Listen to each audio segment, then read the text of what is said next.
Welcome back to my YouTube channel. ಎಲ್ಲರೂ ಹೇಗಿದ್ದೀರಾ? ನಾನು ಚೆನ್ನಾಗಿದ್ದೀನಿ. ಇವತ್ತು ರೆಸಿಪಿ ಬಂದು ಹೆಸರುಬೇಳೆ ಪಾಯಸ ಹೇಗೆ ಮಾಡೋದು ನೋಡೋಣ ಬನ್ನಿ. ಒಂದು ಅರ್ಧ ಬಟ್ಲು ಹೆಸರುಬೇಳೆ ತೊಗೊಂಡಿದ್ದೀನಿ.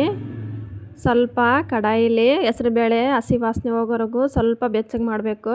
ಭಾಳ ಉರಿಯೋದೇನು ಬೇಕಾಗಿಲ್ಲ, ಸ್ವಲ್ಪ ಹುರಿದ್ರೆ ಸಾಕು.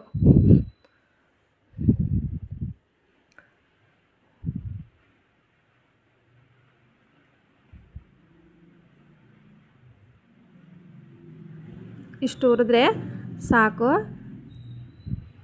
ಇವಾಗ ಸ್ವಲ್ಪ ತಣ್ಣಗೆ ಹಾಕಿಬಿಡಬೇಕು. ತಣ್ಣಗಾದ್ಮೇಲೆ ಸ್ವಲ್ಪ ನೀರು ಹಾಕಿ ತೊಳಿಬೇಕು.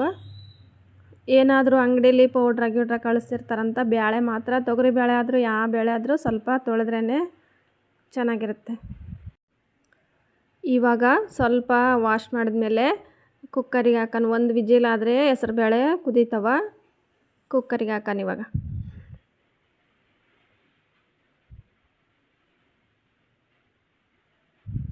ಇದಕ್ಕೆ ಒಂದು ಅರ್ಧ ಬಟ್ಲು ಹೆಸರುಬೇಳೆಗೆ ಒಂದು ಬಟ್ಲು ಬೆಲ್ಲ ಬೇಕು. ಹಂಗಾಗಿ ಅಳತೆ ಪ್ರಕಾರ ತಗೊಂಡಿದ್ದೀನಿ. ಹಾಗೆ ಗೋಡಂಬಿ ದ್ರಾಕ್ಷಿ, ಸ್ವಲ್ಪ ಏಲಕ್ಕಿ, ಒಂದು ಲೋಟ ಹಾಲು. ಇವಾಗ ಬೇಳೆ ಕುದ್ದಿದ್ದಾವ, ಇಷ್ಟು ಕುದ್ರೆ ಸಾಕು. ಇವಾಗ ಡಬ್ರಲ್ಲಿ ಹಾಕೋಣ.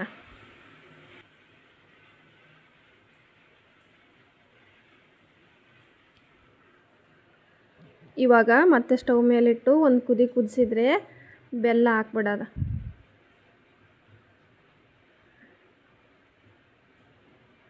ಸ್ವಲ್ಪ ಬೆಲ್ಲ ಕರಗಿದ ಮೇಲೆ ಏಲಕ್ಕಿ ಪುಡಿ, ಹಂಗೆ ಸ್ವಲ್ಪ ಒಣ ಕೊಬ್ಬರಿ ಹಾಕ್ಬೇಕು.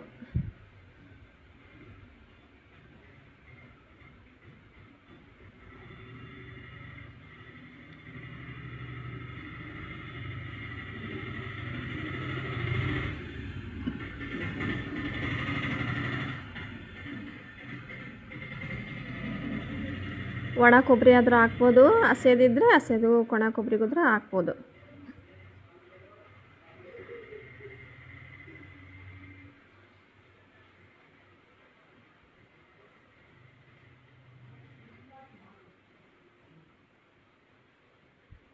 ಇವಾಗ ಗೋಡಂಬಿ ದ್ರಾಕ್ಷಿ ಸ್ವಲ್ಪ ತುಪ್ಪದಲ್ಲಿ ಫ್ರೈ ಮಾಡೋಣ.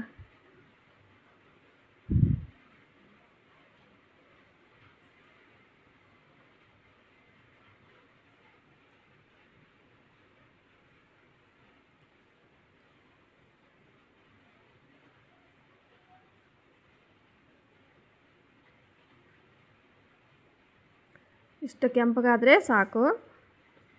ಇವಾಗ ಪಾಯಸಕ್ಕೆ ಹಾಕೋಣ.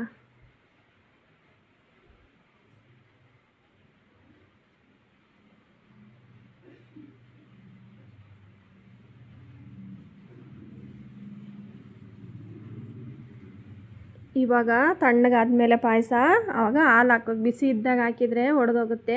ಸ್ವಲ್ಪ ಪಾಯಸ ತಣ್ಣಗೆ ಹಾಕಿಬಿಟ್ಟು ಆಮೇಲೆ ಹಾಲು ಹಾಕ್ಬೇಕು. ಇವು ಕಾಸಿ ಆರಿಸಿದ ಹಾಲು. ಇವಾಗ ಪಾಯಸ ರೆಡಿ ಆಯಿತು.